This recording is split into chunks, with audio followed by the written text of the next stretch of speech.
Cordial saludo, mi nombre es Dayana González. El día de hoy tengo la oportunidad de entrevistar al sargento mayor. En este momento él es miembro de la Reserva Activa del Ejército Nacional, señor Henry Puello. Muchas gracias, don Henry, por aceptar mi entrevista, por estar aquí.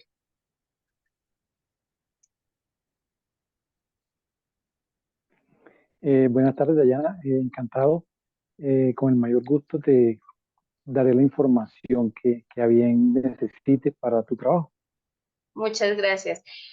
Don Henry, bueno, la idea de esta entrevista es su merced nos colabore con el tema de las dinámicas del conflicto armado de Colombia. Entonces, me gustaría que me compartiera cómo ha sido su experiencia con el conflicto armado. Bueno, como militar, la experiencia que tenemos todos en cuanto al tema del conflicto armado es parte de nuestra labor diaria, puesto que nosotros somos destacados a muchas unidades en distintas regiones del país donde cumplimos labores operacionales que de manera directa o indirecta nos llevan a tener contacto con el conflicto. Cuando hablo de manera directa e indirecta es porque se hacen labores, por ejemplo, el personal que labora en operaciones psicológicas, en inteligencia, cumple una labor diferente, pero enfocada a recolectar la información para contrarrestar esa acción del enemigo con las operaciones que se hacen directamente en el terreno. En esas operaciones que se llevan a cabo en el terreno, se presentan contacto directo, que es lo que nosotros llamamos los combates que se presentan entre los grupos armados al margen de la ley y los miembros de la fuerza pública. Sí, sí, señor. Su merced fuera de cámaras me hablaba acerca de las diferencias de las dinámicas del conflicto, ¿verdad? Cómo cambia entre regiones. Eh, También me gustaría pues hacer un paralelo, no solo entre regiones, sino como también cambia de pronto entre los diferentes gobiernos. No sé, desde su experiencia y desde sus estudios, ¿qué nos puede compartir acerca de cómo cambian el conflicto armado en su ejercicio, también dependiendo tanto de las regiones como también de los diferentes gobiernos? Bueno, en cuanto a la pregunta en cuanto a los gobiernos, es claro que el conflicto armado, si lo miramos en los años 50, 60, 70, incluyendo los 80, las dinámicas fueron donde los grupos guerrilleros se fortalecieron, teniendo en cuenta que variaron sus dinámicas de operación. En los años 80 teníamos la Coordinadora Guerrillera Simón Bolívar que la integraba el M-19, a FARC, el EPL, el EDN. En los años 80 estuvimos muy cercanos a tener un acuerdo de paz con la FARC que se rompió y de ese proceso surge el partido político UP, que conocemos la historia, que fue exterminado por órdenes del Estado, digámoslo de esa manera. Posterior a esto, se dan los acuerdos de paz con el M-19, con el EPL. Esos acuerdos de paz introdujeron unas nuevas dinámicas, porque tú sabes que de ahí se deriva la constituyente del 91, se firma una nueva constitución, entra en vigencia y a partir de 2000, en el año 99, en el año 98, cuando antes del 98, las FARC iniciaron una serie de acciones militares tendientes a demostrar el poder militar que tenían porque dentro de su proyecto estaba establecido hacer la toma de la ciudad de Bogotá para hacerse con el poder por las armas. Eh, es importante también destacar el tema de la toma del Palacio de Justicia, pero no vamos a hacer mucho énfasis en ello. Con ese cambio de la FARC de una u otra manera ponen al Estado contra las cuerdas y algunos tratadistas alcanzaron a decir que considerar a Colombia como un Estado fallido y el culmen o el punto en que las FARC demuestran su poder militar y táctico fue con la toma de Mitú, una toma que el Estado no tenía la capacidad de contrarrestar eh, esa acción militar y las FARC demostraron que tenían la capacidad de controlar territorio. Posterior a esa toma, Se inicia la campaña en el 98, el gobierno Pastrana siente y ve la necesidad y aprovecha y empieza a hacer en su campaña a promover los diálogos con la FARC, cosa que se logra siendo presidente, pero se inician los diálogos y en la instalación de los diálogos no se presenta el señor Manuel Marulanda, teniendo en cuenta que las FARC establecieron por información de inteligencia que iba a ser asesinado. Así que no se presentó a la reunión, a la instalación, y en resumen los diálogos fueron un proceso fallido. Estos diálogos que facilitaron el fortalecimiento militar de la FARC, porque no es un secreto que yo lo considero un error táctico de ellos haber empezado a utilizar el narcotráfico como fuente de financiación. Llega el señor Uribe Vélez a la presidencia y el señor Uribe cambia, da un giro total, porque a las fuerzas militares nos cambia el esquema de operaciones y empezamos a operar bajo un esquema que se llaman grupos de tareas, donde intervenimos las tres fuerzas militares que hay en el país: Armada, Fuerza Aérea y Ejército. Esto, a esto hay que sumarle que el gobierno anterior de Pastrana, a través del Plan Colombia, logró el fortalecimiento de las fuerzas militares y Uribe terminó esa tarea haciéndolo el esquema de operaciones con grupos de tareas. ¿Qué ventaja y qué desventaja trajo para el Estado? Una de las ventajas que trajo para el Estado es que se contaba con un mayor poder de fuego, una mayor capacidad por parte de las fuerzas para entrar a los territorios, porque contábamos con elementos de apoyo aéreo, marítimos, fluviales y terrestres. Entonces podíamos hacer una ofensiva completa. Eso, eh, si lo miramos desde el punto de vista del derecho internacional, así como el Estado colombiano dentro de un conflicto es atacado, tiene el derecho lo faculta para defenderse. Eh, Sabemos que durante el gobierno de Álvaro Uribe se intentaron acercamientos, pero no se concretó ningún proceso. Y su política de seguridad democrática, que más que ser una política de Estado concebida para movilización o lograr diezmar a las fuerzas guerrilleras, estuvo enfocada en otros aspectos que terminaron desdibujando esa política. El- con la llegada del presidente Juan Manuel Santos al poder, Juan Manuel Santos aboga por un proceso de paz que sabemos que fue exitoso en La Habana. Las FARC se desmovilizan, pero como en todo conflicto quedan reductos conocidos como las disidencias de la FARC. En estos procesos, ¿por qué se llega a participar en el gobierno de Santos? Porque Santos hace un cambio y deja de llamar amenaza terrorista y cambia el concepto a conflicto interno armado. ¿Eso qué significa? Que Santos está en conflicto armado interno o interno armado, ya con carácter establecido en el derecho internacional. ¿Eso qué consecuencias trae? Que a la FARC le da un estado de beligerancia y reconocimiento como un actor dentro de un conflicto armado que le permite sentarse a negociar con el gobierno. Eso permitió la negociación con la FARC y el Estado colombiano. En cuanto a cómo eran las dinámicas en el conflicto en el territorio, el conflicto varía según las características del terreno. Por ejemplo, si nosotros miramos la presencia de FARC, siempre estuvo en zonas selváticas, en zonas alejadas del país, porque a la ciudad muy pocas veces se presentaron acciones, porque las acciones más que podemos llevar de pronto, recordar que se dieron durante el conflicto, fue la toma de la embajada por parte de la M-19, la embajada de República Dominicana y la toma del Palacio de Justicia. Del resto, en una ciudad capital no hubo ese tipo de acciones hasta que llegaron a Mitú.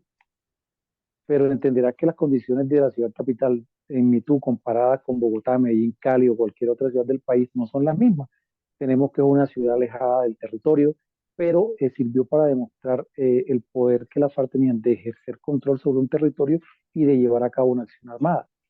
Eh, entonces las dinámicas variaban. La guerrilla dentro de su proceso de su plan de operaciones Ellos diseñaron estrategias como son la guerra de masas, la guerra de posiciones y la guerra de guerrillas. Cada una de estas tiene unas condiciones especiales que permiten adaptarse a las condiciones del medio geográfico donde se desempeñan las operaciones por parte de los grupos y por parte de la fuerza pública. Porque en las operaciones de guerrilla, la FARC utilizaba lo que se llaman las columnas, que son un máximo de 7, 8 personas que hacían una acción armada y podían dispersarse en medio de la población civil. Cuando ya hablamos de guerra de posiciones, estamos hablando de puntos estratégicos dentro de la geografía que eran escogidos para llevar a cabo este tipo de golpes.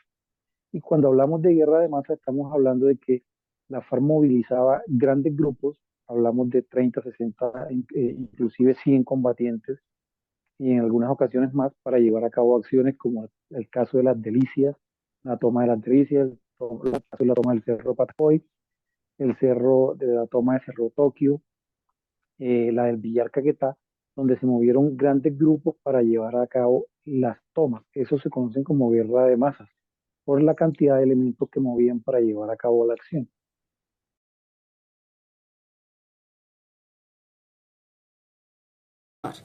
Nosotros estamos hablando de las diferencias entre entre el conflicto interno de Colombia y entre los conflictos armados que se han presentado, como usted me comentaba acerca, por ejemplo, el comparativo con Guatemala y Nicaragua, ¿verdad? Si es tan amable, me retoma el tema acá, si ya por fin está grabando. Bueno, en cuanto a la similitud, estos movimientos todos fueron inspirados en la teología de la liberación y tuvieron influencia de la Revolución Cubana.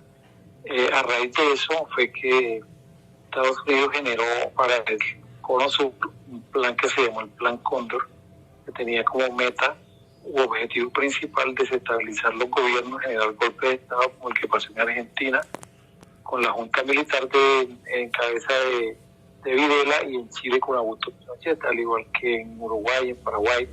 Estos países todos tuvieron conflictos armados. Venezuela tuvo conflicto armado interno, no con la misma intensidad que Colombia, pero en estos países se presentaron levantamientos. De hecho, existen grupos, Pepe Mujica, el presidente de Uruguay, militó en un grupo subversivo.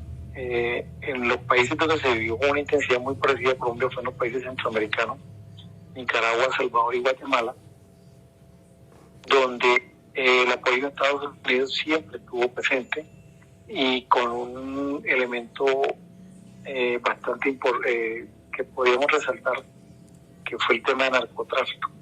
Utilizaban la CIA, era la encargada de hacer el tema de narcotráfico para generar los recursos y financiar a la que financiaban a los grupos subversivos, financiaban a los gobiernos. Es un tema bastante, por decirlo así, moral, con cualquiera de los que ganara de conseguir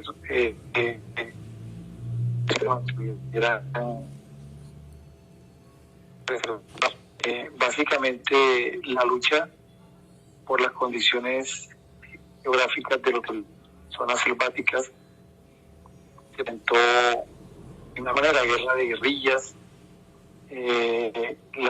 En Colombia avanzó un poco más, arma de la guerra de masa y guerra de, que fueron los últimos que se utilizaron las Fuerzas Armadas Revolucionarias de Colombia, FARC, y el ELN, que son grupos que aún seguían vigentes en Colombia y que eran generadores de esas acciones bélicas que se presentaban durante las operaciones nacionales. Frente a eso, don Henry, bueno, yo siempre tuve una teoría, digámoslo así, sobre todo pues viendo el tema de narcotráfico. Yo me preguntaba y decía como si realmente el tema fuera frenar el narcotráfico, acabar el narcotráfico, perfectamente lo podrían hacer en muy poco tiempo. Pero ¿por qué dejaron avanzar a grandes capos? Y alguna vez yo me preguntaba, incluso los grandes capos ni siquiera son los que mandan como ellos creen que de pronto pueden mandar, sino que también son parte como de una estructura, ¿no? Como que hay unos engranajes, yo lo comparo como a tres engranajes. Entonces en uno está la población civil, en el otro está como todas las fuerzas del Estado que dicen ustedes protegen a la población civil, y en el otro está como esas fuerzas al margen de la ley, grupos armados al margen de la ley, narcotráfico, no sé qué, y a todos nos hacen, o sea, somos como unos engranajes, y a la fuerza pública le hace pensar que están en contra de estos están en contra de la población civil, y en realidad hay como unas manos encima a las que no, pues no les interesa que eso cambie, sino que, como usted bien lo decía, hay unas estructuras ahí que finalmente como que se financian incluso de eso por debajo de cuerda, ¿no? Entonces de ahí sale por ejemplo el tema de, alguna vez leí acerca de que muchos de los dineros del narcotráfico precisamente son los que apoyan programas, digamos así, de la CIA, programas que no, digamos que no todo el mundo tiene acceso a saber qué hacen en ese tipo de programas, y por ende como son dineros que no pasan por ese control, pues perfectamente de ahí es que los cogen. No sé si de pronto va por esa línea. Bueno, aquí el tema del narcotráfico, acabarlo no es fácil, teniendo en cuenta un elemento que tú estás mencionando. El dinero del narcotráfico, por ser un dinero ilegal y es un dinero que escapa a los controles de los organismos de los estados, es un dinero que es fácil de invertir para generar desestabilización, para generar inversión en actividades ilícitas. Tiene un sinnúmero de aplicaciones y de formas de utilizarse estos dineros. Entonces, por ejemplo, es un delito, es una actividad que sobrepasa las fronteras, porque los grandes narcotraficantes no están en Colombia, no están en México, no están en Perú, no están en Bolivia, que los grandes narcotraficantes están en Estados Unidos. Y de hecho Estados Unidos decide a quién protege y a quién no protege, a cambio de que se les del dinero que les suministran al gobierno. Y eso no es un secreto, eso es algo que de pronto todos no conocen esa información porque no tienen acceso a cómo informarse, pero el gobierno norteamericano es uno de los gobiernos que más patrocina el narcotráfico en el mundo. Ya lo veíamos en la guerra de Vietnam. Ellos no entraron en guerra con Vietnam por el tema del Vietcong y que la expansión del comunismo. Ellos entraron en guerra con Vietnam para proteger el negocio del narcotráfico en Laos. Lo mismo pasó en Afganistán con el tema del opio. Entonces, son cosas que a veces escapan al análisis de las personas, que son temas que se tratan con mucha... la información es muy confidencial y no se maneja al público. Pero el narcotráfico es uno de los grandes financiadores de los conflictos internacionales. Eso no es un secreto. Así es. Y podría decirse entonces que haciendo de pronto nuevamente uso la palabra comparativo, en Colombia, para ustedes, desde toda su experiencia, ¿cuál ha sido el mayor límite para encontrar la tan anhelada paz? ¿Sí? ¿Cuál ha sido de los mayores oponentes a decir, no sé, es el narcotráfico, es el tema de poderes, es el tema de restitución de tierras? Bueno, en general, ¿cuál ha sido como de esos mayores enemigos para encontrar la paz? En cuanto a los, yo diría a los elementos que han frenado los avances, procesos, hay muchos. Los intereses de los grupos, la preocupación del combatiente al dejar las filas del grupo que hace. no hay claridad en cuál será su proyecto de vida posterior a la dejación de armas. Las economías ilícitas, lógicamente, porque esto no es nuevo. Nicolás Maquiavelo decía en un libro, se llama De la guerra, él decía que la guerra produce delincuentes que luego la pasa a horca, porque es que quien está en medio de estas acciones tiene unas vivencias y se acostumbra a un estilo de vida, por ejemplo, en el caso de las guerrillas en Colombia y en muchas partes del mundo, con los grupos que existen hoy en día, catalogados como terroristas, ellos subsisten de economías ilícitas. Y tú sabes que todo el tema de lo que es ilícito es rentable. Entonces, una persona que se acostumbra a aportar grandes cantidades de dinero producto de este tipo de actividades, lógico que no le interesa dejar las armas y entrar a un programa que el gobierno le ofrezca, por ejemplo, en el caso colombiano, un salario mínimo, que le ofrezcan un proyecto de desarrollo económico, no con las ganancias que obtiene del negocio ilícito, lógicamente que lo piensa dos veces. Entonces, para él es mucho mejor estar alzado en armas, continuar con su actividad ilícita y generando grandes sumas de dinero, así se mueran 2 o 3 años. Eso no les importa a ellos.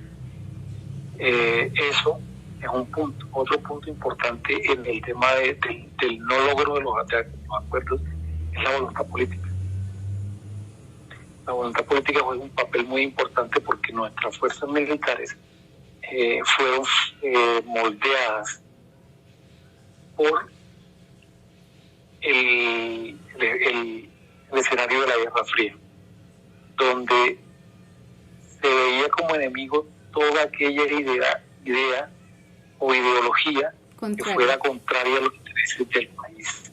Entonces, todo lo que no fuera en el sentido y girara en torno a los intereses de los Estados Unidos era un enemigo, o se considera un enemigo porque todavía pasa.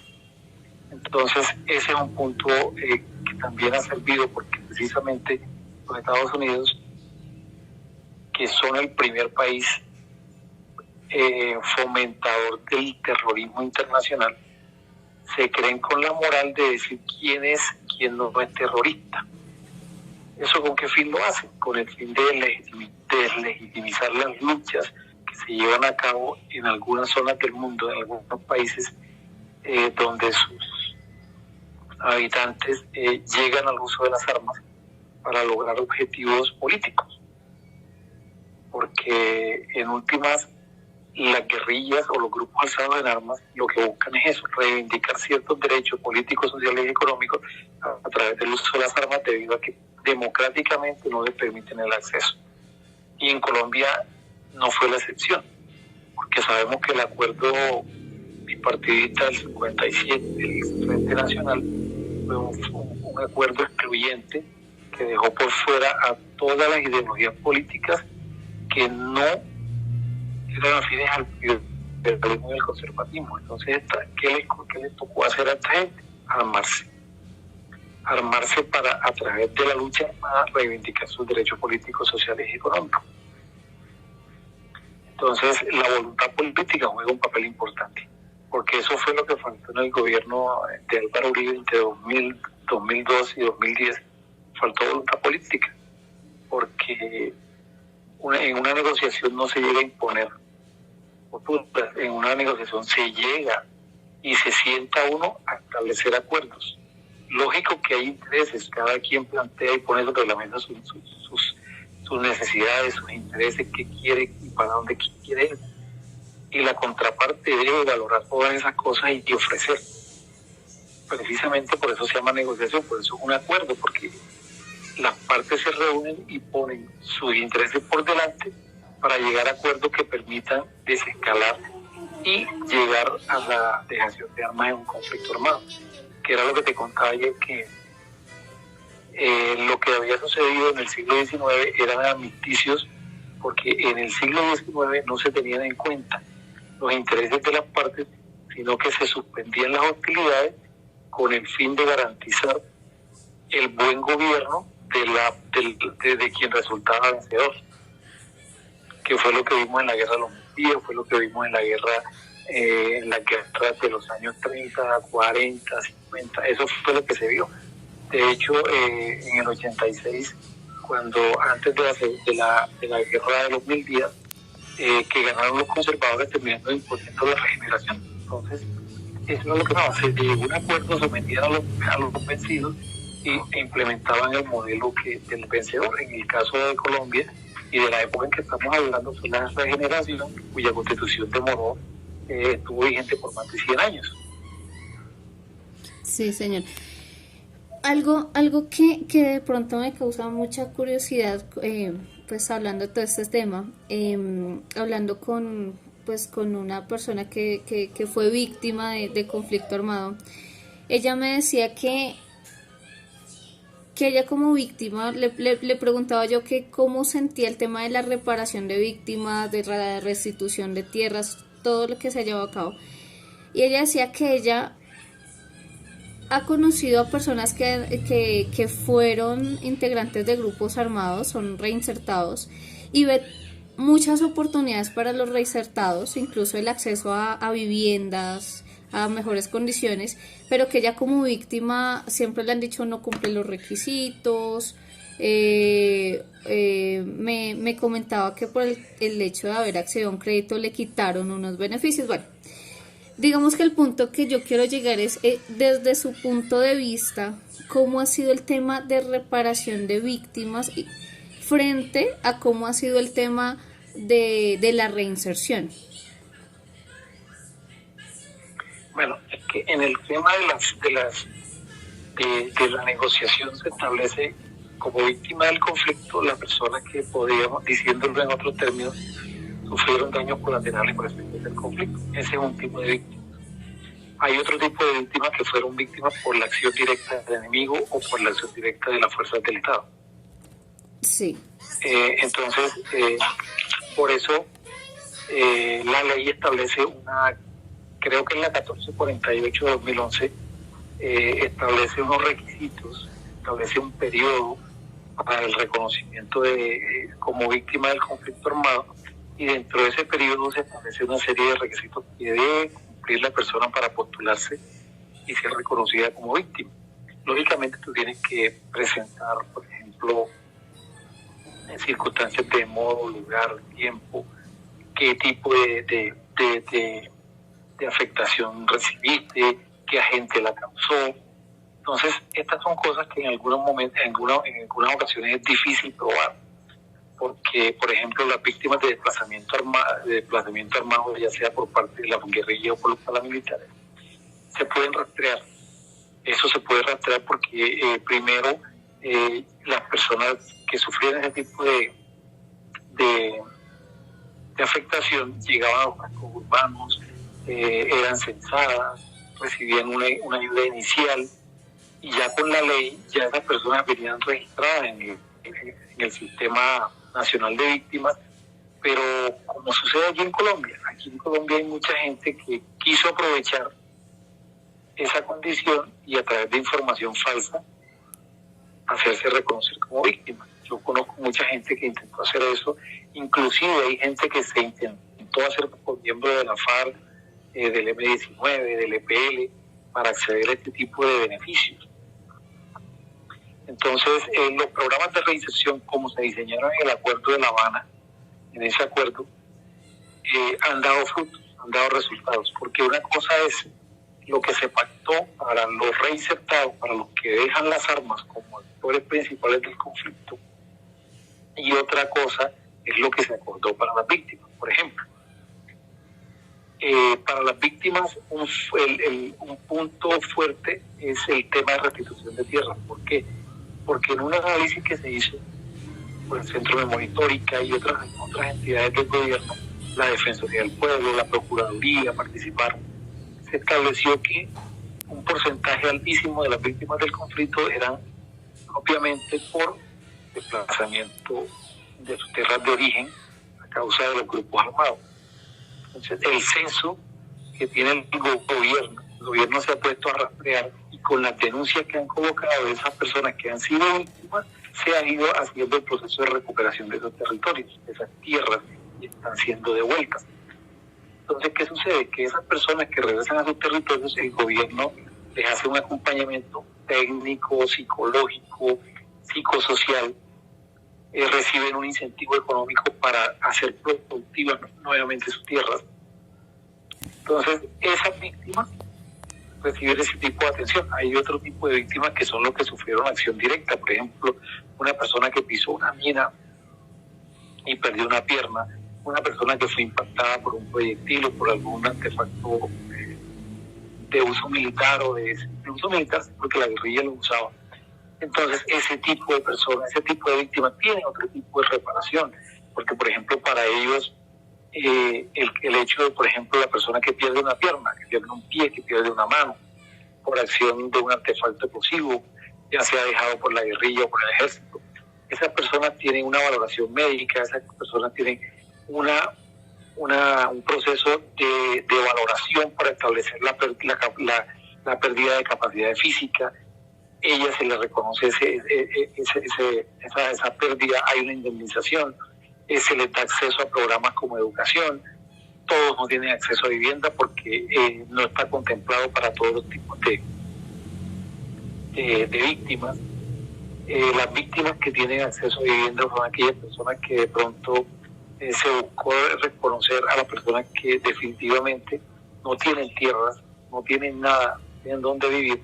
Esas personas reciben una atención distinta a aquella que de pronto sí tenía su tierra y fue desplazada de su tierra. De hecho, el gobierno, a las personas que fueron desplazadas de sus territorios y que han vuelto y que han encontrado sus territorios transformados, que no hay una casa donde de pronto estar, el gobierno ha dado apoyo para la construcción de esas viviendas, para nuevamente darles la dotación de animales, de semillas, para que vuelvan a ser productivos. Entonces, el inconformismo de algunas víctimas viene de ahí. Hay que tener en cuenta, desafortunadamente, es como una clasificación, pero todas las víctimas no sufrieron el mismo impacto. Okay. Entonces, por eso, sí, todas no tienen, no se les enfoca la atención de la misma manera precisamente porque las afectaciones no son las mismas. Ok. Desde su punto de vista, don Henry, ¿cuál, digamos, desde todo lo que fue sus años de servicio, cuál sería la mejor estrategia para poder llegar a una resolución de conflicto y de pronto evitar la perpetuación de la guerra que hemos tenido de conflicto armado? Es decir, de pronto si su merced pudiera plantear una estrategia para, como se dice realmente en la Comisión de la Verdad, la no repetición. Bueno, en cuanto al tema de una estrategia para terminación del conflicto, es muy complejo, lo que te decía. Si nosotros analizamos aquí en Colombia, tomemos Colombia, si analizamos al ELN y analizamos a la FARC, son dos grupos guerrilleros, sí, eso tienen en común, subversivos, pero de ideología diferente.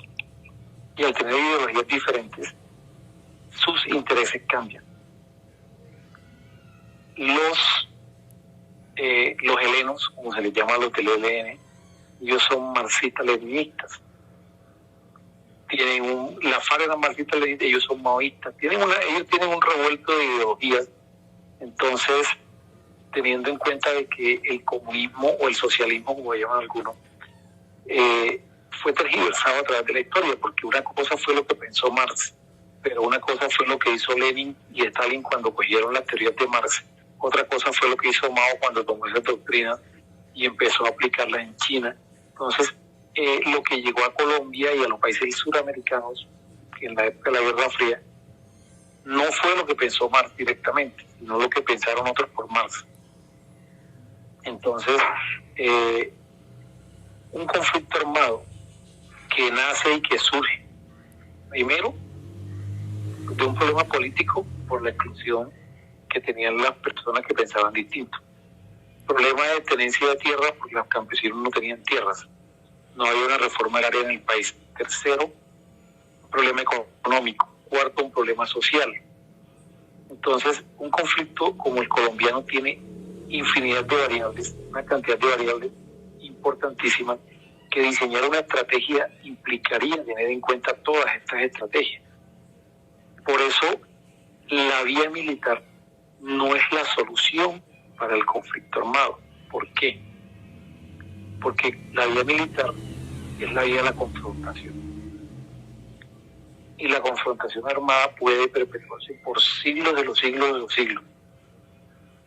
Pero si se diseña una estrategia que en el largo plazo, porque eso no se va a dar en el corto plazo, empiece a llevar al Estado, a llevarlo a los territorios.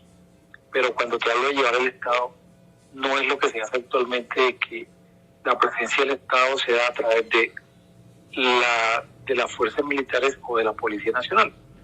Llevar al Estado es llevar educación, llevar salud, llevar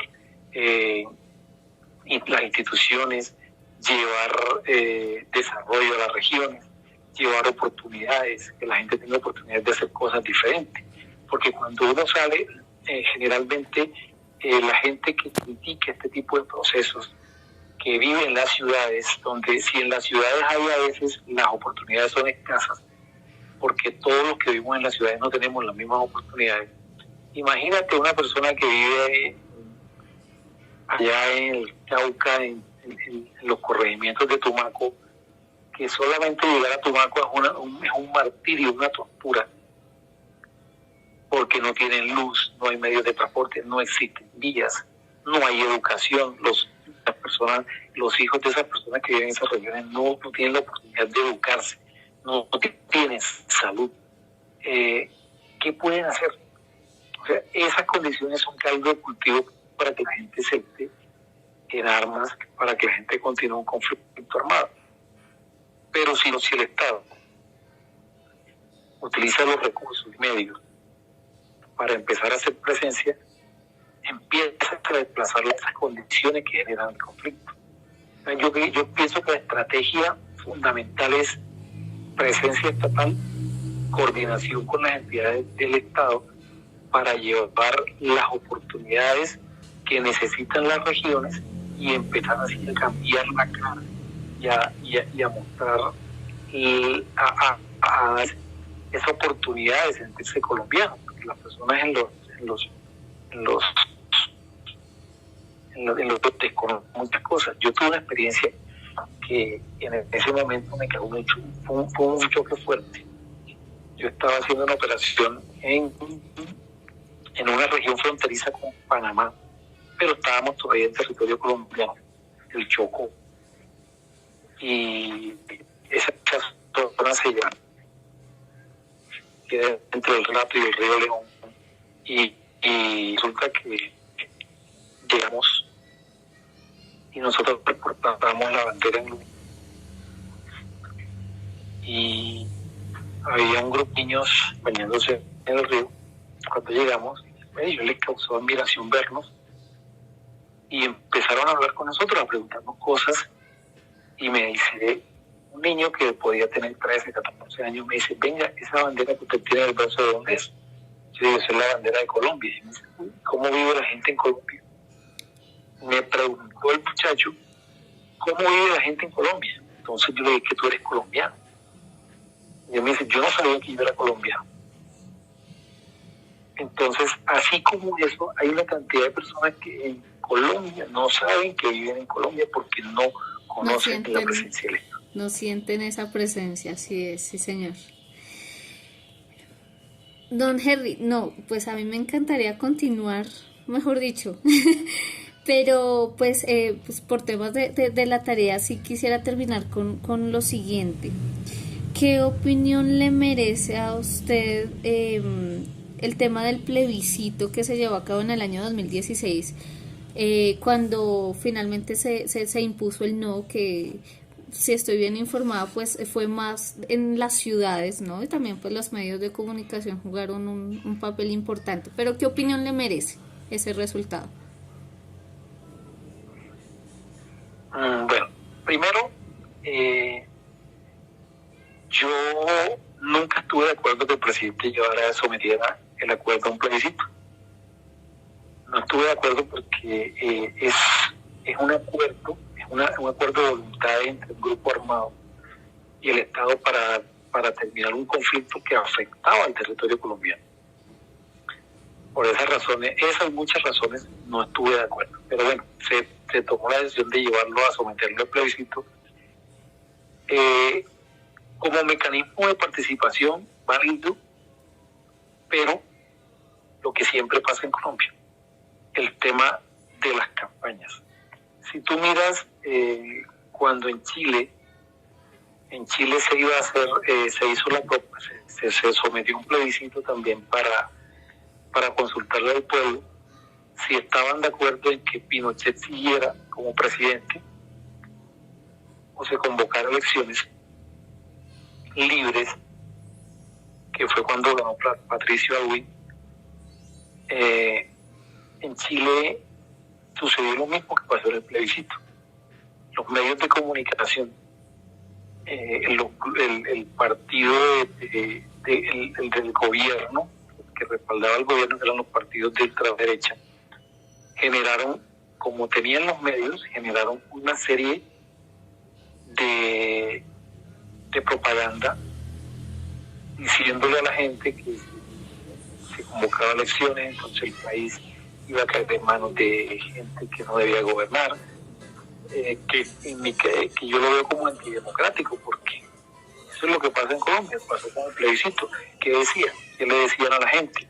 Las propagandas decían que el pensionado iba a perder su pensión porque había que pagarle a los guerrilleros, que los guerrilleros iban a entrar a la fuerza militar. Eso se lo decían a nosotros, y había mucha gente, porque desafortunadamente en la fila, por ejemplo, soldados, todos somos soldados, pero el soldado en grado es un muchacho que no tiene una formación académica fuerte,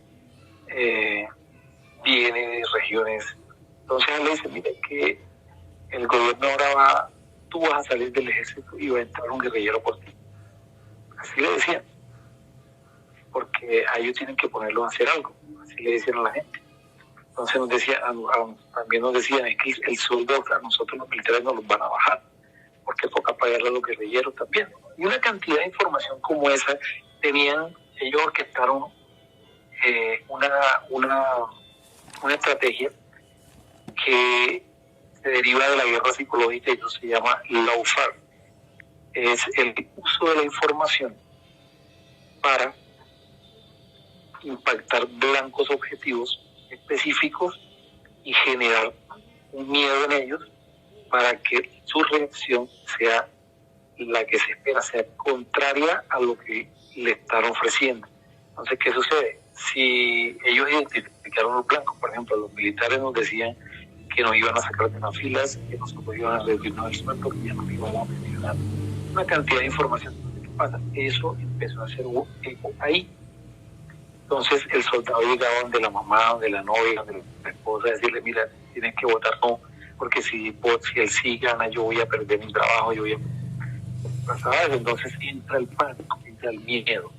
Entonces llegaban allá donde el pensionado, el viejito, le decían, venga, es que si usted no vota por el no, usted va a perder su pensión, porque esos manes hay que pagarles, hay que mantenerlos. Entonces la gente no entendía, y el gobierno santo se quedó corto en estrategia para combatir esto. Y como bien lo dijo Juan Carlos Vélez en una entrevista después del plebiscito, cuando rompió con Uribe, a raíz de que dijo que sí, que la función de ellos, la misión de su propaganda era hacer que la gente saliera a votar berraca. Y lo lograron. Porque la gente salió embravecida, con miedo, y salió a buscar la forma de decirle al Estado, no queremos esos acuerdos. Pero la ventaja que tenían los acuerdos, y por esa razón tampoco yo también me oponía al plebiscito, es que esos acuerdos, por ser un acuerdo internacional de terminación de conflicto armado, y que implicaba justicia transicional, que implicaba reconocimiento de derechos humanos, un montón de cosas. Esos tratados quedaban incorporados automáticamente a lo que se conoce como el bloque de constitucionalidad. O sea, empezaron a ser parte de la Constitución sin estar en la Constitución. Entonces, no había que someterlo a plebiscito, porque la Constitución no se sometió a plebiscito, la Constitución se aprobó por una asamblea constituyente y los tratados, el acuerdo se firmó, se sometió a aprobación del Congreso, se aprobó por vía Congreso, por vía ley. Entonces no había necesidad de hacer un plebiscito. Eso fue, Santos lo hizo más bien como por el hecho, yo pienso acá, de medir su popularidad, porque le sirvió para medir popularidad. Eso sí lo tuvo en cuenta, y él se dio cuenta que la gente estaba rechazando su gobierno precisamente por la propaganda que le hicieron, diciendo que Santos le estaba entregando el país a la FARC. A las FARC, sí. Igual, pues, no sé, desde el conocimiento que de pronto alcanzo a tener un poco en el tema, sí me pareció, pues, porque hasta donde yo tengo conocimiento, un plebiscito es como para eso, como para medir, ¿cierto? Pero pues finalmente, así haya ganado el no, pues igual se hicieron los acuerdos, porque pues no es como una consulta popular donde la consulta sí es el pueblo el que decide y se hace lo que decide, mientras que el plebiscito considero yo que es como más eso, es como más una medición, no sé si estoy bien. No, el plebiscito es un mecanismo de participación que tiene una única función, y es la aprobación de leyes que el Ejecutivo somete a consideración del pueblo, ¿no? Precisamente, como decía, ya el acuerdo había sido aprobado por el Congreso, no necesitaba refrendarlo el pueblo, porque ya estaba aprobado. Cosa diferente que cuando se presenta una propuesta y el Congreso no lo ha aprobado o la rechaza, el gobierno toma la decisión de decir, lo someto a plebiscito. Si el pueblo dice sí y lo aprueba, no importa que el Congreso lo haya rechazado, el proyecto de ley entra en vigencia. Okay. Porque el pueblo es el constituyente primario y el Congreso es un constituyente derivado. Entonces, en ese caso, el plebiscito busca eso, aprobar normas y leyes propuestas por el Ejecutivo para que sean sometidas a la voluntad y decisión del pueblo. Entonces, eso hay varias clases. En el caso de ser aprobatorio, porque también puede ser derogatorio. Sí. Que el gobierno diga, bueno, yo quiero que esta ley salga del ordenamiento, vamos a derogarla. ¿Qué dice el pueblo? Entonces, ese es un plebiscito derogatorio. También como hay referendos aprobatorios, referendos derogatorios. Ok. Listo, don Henry, pues muchísimas gracias por su tiempo, por su paciencia. A usted también, gracias. Y bueno, espero pues poder generar un espacio de diálogo, porque pues sí me parece muy interesante, pues tanto su experiencia, su conocimiento, su punto de vista, pues debo decirlo, pues ya como opinión personal, no es, digamos que no es muy común encontrar de pronto una persona que eso ha hecho parte de las fuerzas militares, que de pronto tenga una mirada amplia, sí, que vaya un poco más allá, pues precisamente lo que usted nos hablaba, como de esa burbuja en la que está, sí, o de esa formación que se supone que bajo la que deben estar, y no ver más allá. Y pues sí me parece bastante interesante. Y pues nada, muchísimas gracias. A ti, Diana, muchas gracias.